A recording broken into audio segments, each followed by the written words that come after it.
Hello kids, आज मैं आपके सामने एक नई स्टोरी लेके आई हूँ जिसका नाम है लालची आदमी की कहानी। तो स्टार्ट करते हैं। एक बहुत ही छोटा सा शहर होता है जिसमें एक राजा होता है।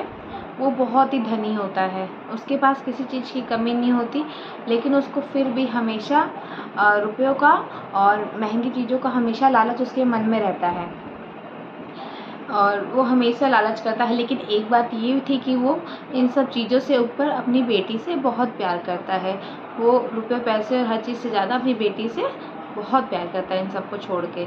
तो एक बार क्या होता है, वो राजा बाहर खड़ा होता है और वो देखता है कि कुछ दूर पे पेड़ की शाखाओं पे एक परी होती है, परी रहती है, परी खड़ी रहती है। तो वो उसके पास जाता है। पास जाकर वो देखता है कि उस परी के बाल उस पेड़ की शाखाओं में फंसे होते हैं।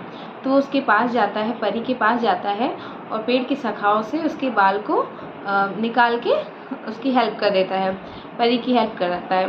तो परी की जब बाल निकाल देता है तो परी उसको थैंक यू बोलती है।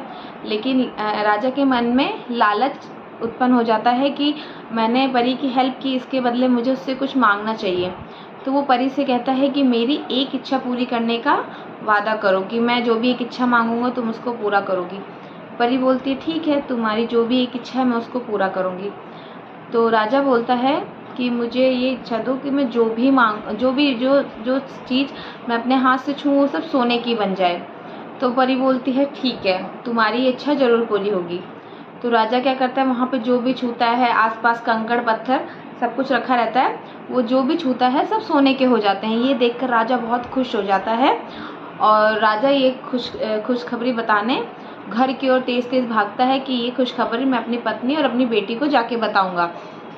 तो वो दौड़ता दौड़ता और पूरे रास्ते में सारे सामान को छूता जाता है और वो देख के बहुत खुश होता है कि वो जो भी सामान छू रहा था सब सोने में बदल जा रहे थे। ईंट, पत्थर, कंकड़ सब सोने में परिवर्तित हो जा रहे थे। उसे देखकर बहुत खुशी हो रही थी कि उसकी विश पूरी हो गई।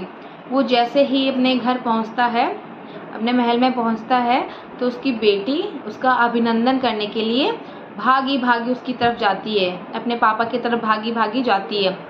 तो वो राजा जैसे ही नीचे झुकता है और अपनी बेटी को अपने बाहों में लेता है, गोद में लेता है, वैसे ही उसकी बेटी सोने की हो जाती है।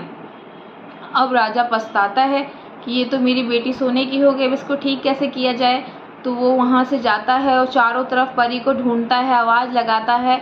बहुत खोज खबर करने के बाद, खोजबीन करने के बाद उसको परी नहीं मिलती है और उसकी बेटी वैसे ही सोने की बनी हुई रहती है, वो ठीक नहीं होती है। तो राजा को अपनी गलती पे पछतावा होता है और वो सोचता है कि मुझे इतना लालच नहीं करना था, मैं जिसके लिए लालच कर रहा था मैंने उसे ही खो दिया, वही सोने की हो गई। तो राजा को अपने किए हुए बहुत पछतावा होता है और वो बहुत शर्मिंदा होता है। तो इस कहानी से हमें यह शिक्षा मिलती है कि अत्यधिक लालच हमारे पतन का कारण बनता है। हमें ज़्यादा लालच नहीं करना चाहिए, जो है हमारे पास जितना है हमें उसी में खुश रहना चाहिए। Okay, thank you, bye bye.